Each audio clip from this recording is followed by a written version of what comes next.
Alright, let's talk about tariffs and why they might not always work the way you think they will, using iPhones as an example. Picture this: Apple imports iPhones from abroad, where they're made with cheaper labor in places like China. Now, let's say the US decides to slap a tariff on those imports. The idea is that it will encourage Apple to move its production to the US, where labor costs are higher. Sounds good, right? Well, not so fast. If Apple starts making iPhones in America, they'll have to pay those higher wages, which means the cost of an iPhone goes up.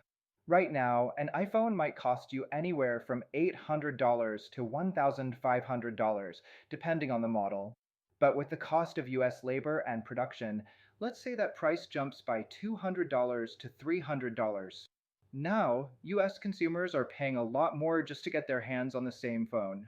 Here's where it gets interesting. With the iPhone getting more expensive, Apple might start losing out to competitors from countries like China, Vietnam, or Taiwan.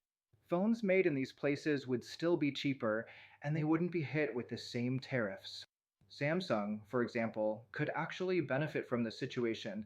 They could offer phones at a better price point, and Americans might start jumping ship from iPhones to Samsung or other brands that still offer affordable options.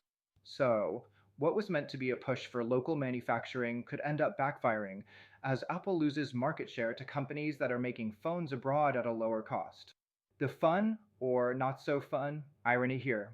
The tariffs that were supposed to help US manufacturers could actually make foreign brands more competitive and leave US consumers paying more, with fewer options in the end.